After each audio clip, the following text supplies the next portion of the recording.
Okay, let's try and connect some dots here with maybe a bit of a curious question. What actually lays generative AI writing code for global finance? The exact moment you decide maybe to eat some fermented milk and will the bacteria pass down to mother's child. Whoppa. Today, we're digging into a fresh stack of research articles, analysis, all pulled together using the consumers.app news aggregator. We want to cut through the noise and get straight to the core insights that, really matter. Exactly. And the common thread today looking at these sources is really optimization. We're seeing this trend everywhere. The world is rapidly optimizing just about everything. Everything. Like what?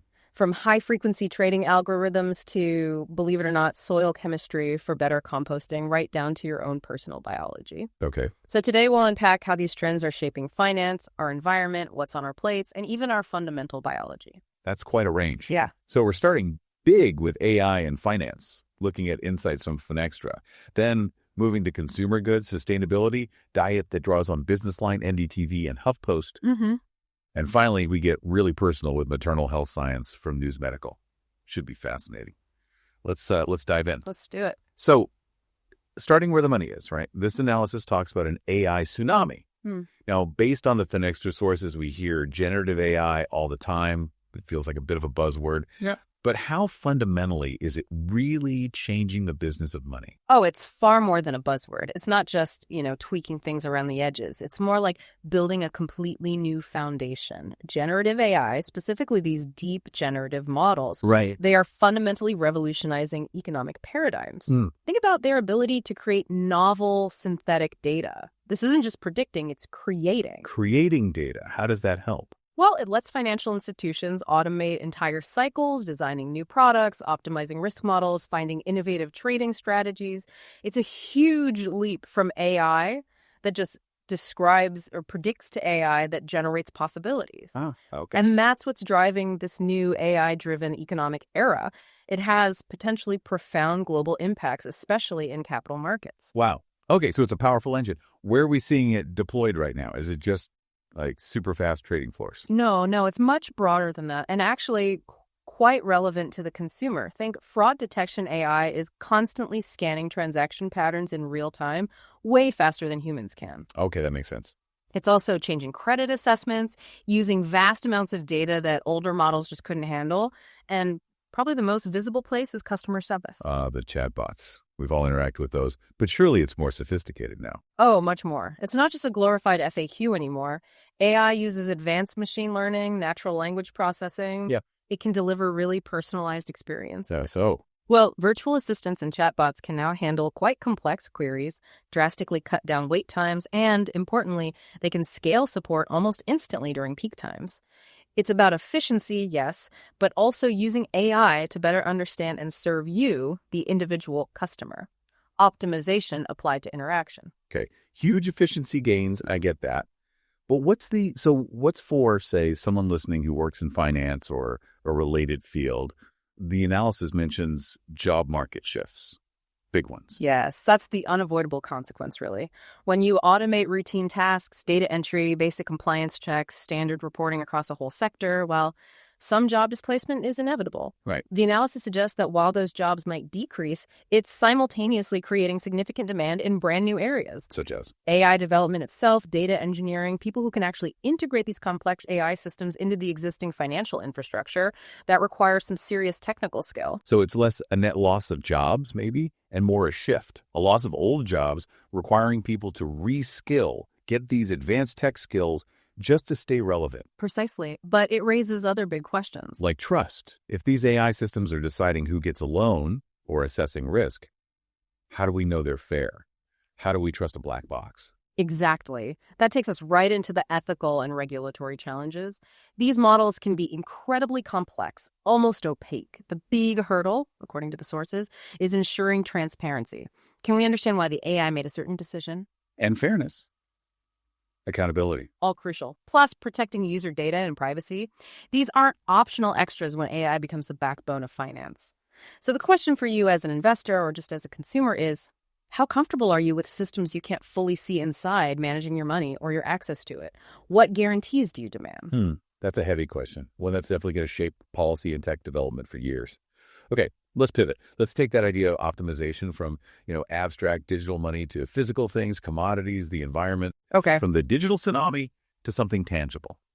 Let's look at compostable packaging. The business line sources suggest this could be the new gold.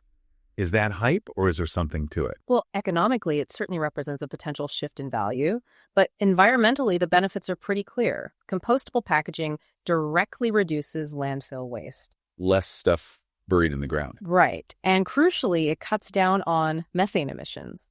When organic stuff decomposes without enough air in landfills, it produces methane, which is a really potent greenhouse gas. And there's a positive feedback loop too, isn't there? Making compost actually helps farming. Exactly. You turn what was industrial waste into this nutrient-rich compost that improves soil health. Compare that to traditional plastic. Which just sticks around forever. For hundreds of years. And as it breaks down, it creates microplastics that contaminate soil, water, everywhere. Compostables, done right, have a much lower impact. Now, this is where it gets interesting, connecting back to that optimization theme. The sources mention advanced science making this work better. Yes, this is fascinating. It's where biology meets material science. Scientists are using techniques like microbiomics. Microbiome for packaging. Yeah. They analyze and essentially optimize the communities of microbes involved in the composting process itself. The goal is to speed up how fast the packaging breaks down and even suppress any harmful pathogens in the compost. So, like using AI in finance, we're using data modeling here to optimize tiny biological systems, microbes, to solve a huge industrial waste problem. Precisely. How? We're fine-tuning the microbes to basically chew through the packaging more efficiently. Amazing. Yeah. But if it's so good, why isn't everything compostable already? What are the roadblocks? Infrastructure is a big one. And consistency. Success really depends on having proper industrial composting facilities. Not just my backyard bin. Usually not. These materials often need specific conditions, higher temperatures, humidity to break down properly. Plus, we need clear, consistent labeling worldwide so people know what goes where. Are regulations helping there? There's progress. Things like the European Packaging and Packaging Waste Directive are pushing for reduction targets and clearer rules. But ultimately, the cost needs to come down for it to really take off and become mainstream. Okay. So speaking of optimizing our impact, let's link this directly to what we eat. The HuffPost source talks about the environmental cost of animal protein. Just how big is that cost? It's substantial. Traditional animal agriculture, especially raising animals like cattle. Ruminants. Right, ruminants.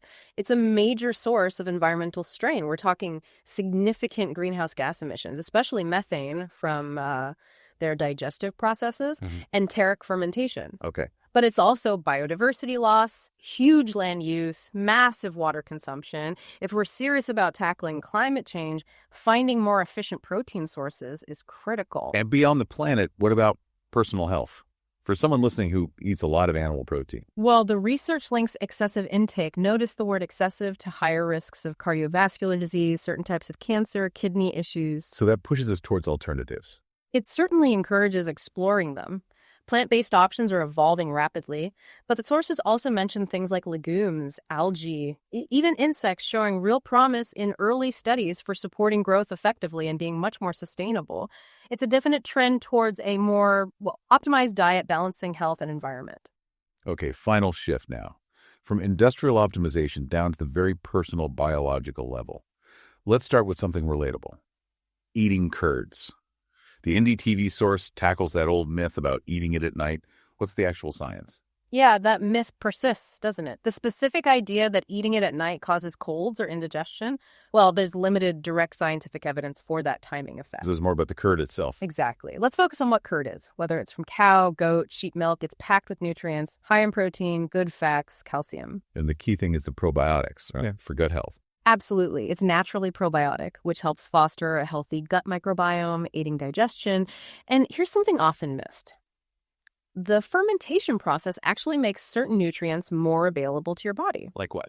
Vitamin K2 is a great example. Fermentation boosts it. And K2 is really important for bone health and cardiovascular health. So curd is actually a very efficient way to get those nutrients. So for the listener, it's less about the time of day and more about how you tolerate it. If you're lactose intolerant, for example. Right. Individual response varies. Fermented curd often has less lactose than fresh milk, which helps some people. But yeah, listen to your body, not the clock necessarily. Individual variation. That's a perfect segue to the deeper science from the news medical source. Looking at the maternal microbiome, we're going from yogurt timing to how health literally begins at birth. It's fundamental. Explain that critical role. How does the mother's microbial makeup shape her baby's long-term health? Well, the maternal microbiome is arguably the first and most powerful influence shaping an infant's gut microbiota. Right from birth, microbes start colonizing the baby's intestine. Immediately. And this initial community sets the stage for the development of the immune system. It establishes a metabolic baseline that can influence risks later in life for things like allergies, asthma, even obesity. Wow. So how you're born actually matters microbially. Delivery mode. Hugely. The research shows clearer differences. Vaginally born babies get initial exposure primarily to the mother's vaginal and intestinal microbes, a specific kind of starter kit, if you will. And C-section babies. They tend to be colonized more by skin microbes and microbes from the hospital environment. It creates a different starting point for their gut microbiome from day one. And breastfeeding continues this process. Absolutely pivotal. Breast milk isn't sterile. It actively delivers beneficial bacteria and special prebiotics food for those good microbes. It helps regulate the baby's metabolism and protects against pathogens. So, connecting back to optimization. Yep. Disruptions here are serious, very serious. Disruptions during this critical early window could be maternal health issues, antibiotic use. Diet can potentially lead to chronic health problems down the line. It highlights just how crucial maternal factors, including diet, are for setting up proper immune function and metabolic health in the infant. It's literally optimizing human health from the very beginning. What an incredible arc we've covered today. We went from these massive global systems, the AI optimizing finance, policies trying to optimize waste streams, all the way down to the tiniest systems, microbes in soil, microbes in our food, and those foundational microbes pass from mother to child. And that synthesis really underlines this core trend, optimization at every scale. It's about finding efficiencies, reducing friction, improving outcomes, whether it's you choosing a product with an eco label to support better composting, or understanding the deep biological roots of health starting in infancy. Having this knowledge, gathered quickly like we do here via consumers.app, lets you make informed choices. The trends are clear. Accelerating technology like AI alongside a growing urgency for biological and environmental care. Well, thank you for sharing your sources with us and allowing us to do this deep dive. It's been fascinating, hasn't it? Seeing how the macro and the micro are so tightly linked by this drive for optimization. It really has. And as we wrap up, we want to leave you, the listener, with a final thought to chew on. The sources mention molecular dynamics research studying the structural stability of proteins, these incredibly complex molecules, essential for life. So if the stability of a crucial protein is, in its own way, as complex and perhaps as critical as the stability of the global financial system, we still need the lack of bar. So economic, should we be pouring more of our collective energy into optimizing first?